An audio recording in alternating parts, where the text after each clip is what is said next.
Hey, welcome back to the channel. If you've not been here before, my name is Craig. This is PedaTech, where I review everyday tech for everyday people. And this is the QRD FERROX M5 controller.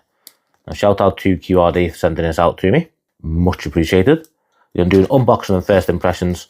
This is a gaming controller, and it is for Xbox, just other Xboxes, Switch, PC, iOS, and Android.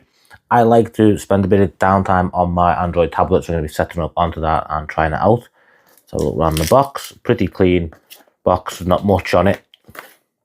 So made in China. I was just about to say, typical of like the Chinese boxes, there's never usually a lot of information on the outside.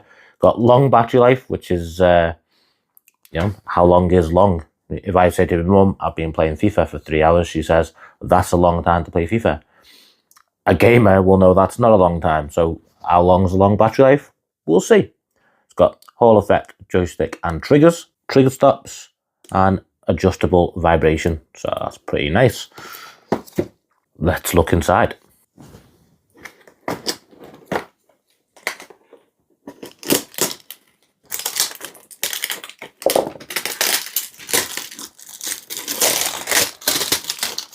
Weirdly stiff plastic. As you see, it has got damaged in the post on delivery there. A bit of a shame, but nothing of the quality of the box. It's just a box.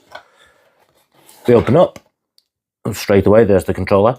There's not much in terms of paperwork or anything first glance. This is a USB dongle, USB-A. Nice little cap on there. You could probably use it with other things as well. Nice to see that the joysticks have been protected on transport. Got the controller, I'll set that aside for a moment. Then we've got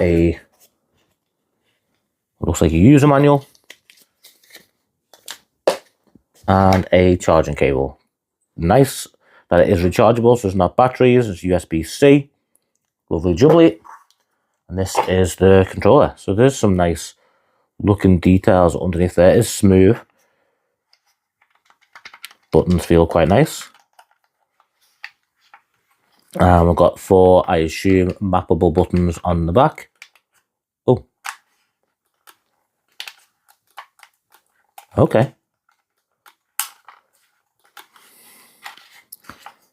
Let's see if there's any charge to turn this on. I'm assuming it's the big button in the middle where the Xbox button would be. It's very Xbox-esque, the button. But no, it's not powering up. So we will charge up and I'll be back in 2 shakes of a happy dog's tail. Silly me, got a bit overexcited there and missed something. There's a power button at the back there, so you just flip that on.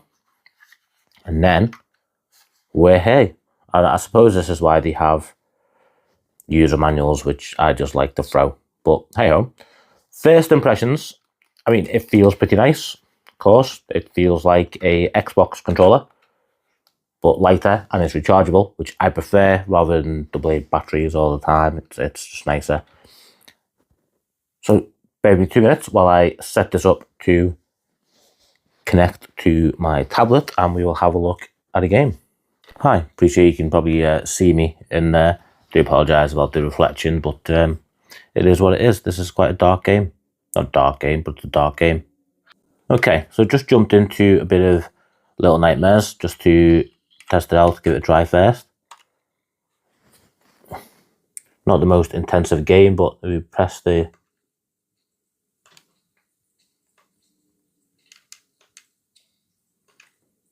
You can see it's pretty responsive, but it is over a wired connection. There is no Bluetooth connection with this.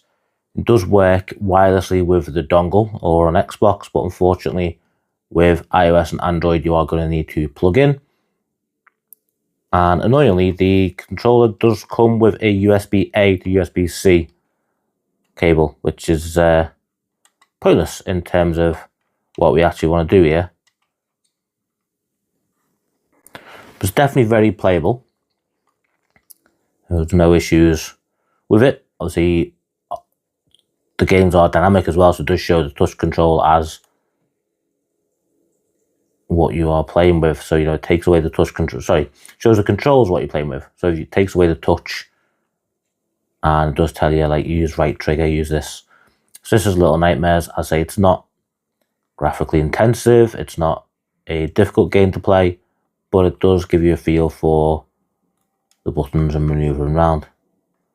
All in all, it feels pretty nice. Feels well built. I mean, it does just feel like a skinned Xbox with some lights on there. Now you can change the lights, which is cool, and you can change the vibration as well. Not actually experienced any vibration with it yet. Could be the game, it could be playing the wire, could be a number of different things. Let's jump out into a different game.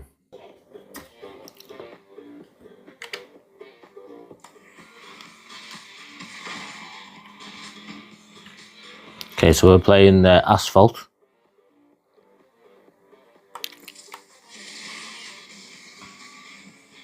So we get a racing game, not particularly a difficult racing game, but you do need some kind of responsiveness in order to play it. And so far it's handling pretty well.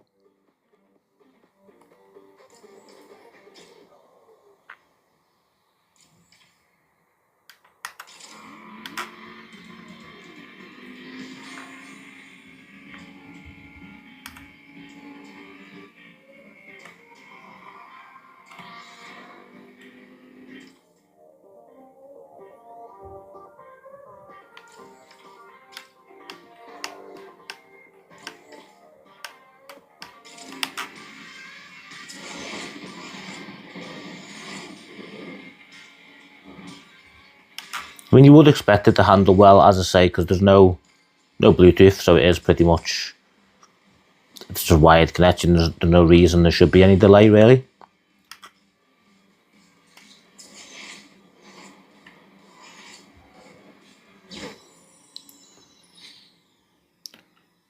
Regardless, anyway, it is working pretty nice. Okay, well, first impressions, it doesn't get me excited, but it doesn't upset me either. Do you mean if I spent money on this? I mean, I think it retails for about £25. I'll leave a link in the description. I think it's on offer at the moment of recording this video, $17.99, I think, on Amazon. So that's pretty cool. Not too bad. As I say, it does feel durable, it feels solid, it doesn't creak. I mean, I've had some cheap controllers when you squeeze them in parts and they start creaking. This doesn't. As I say, you do get a few options on there as well. You can change the brightness and the mode, if you will, for the LEDs. You can change the vibration on there. Even the triggers, you can make like less deep, more deep. So all the way down.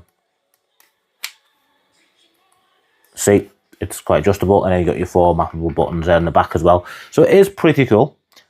Perfect? No. I would like Bluetooth on there, personally. But other than that, you know, it's not too shabby. Let me know what you think in the comments, any questions, and there'll be more videos on this. So stay tuned. Thank you.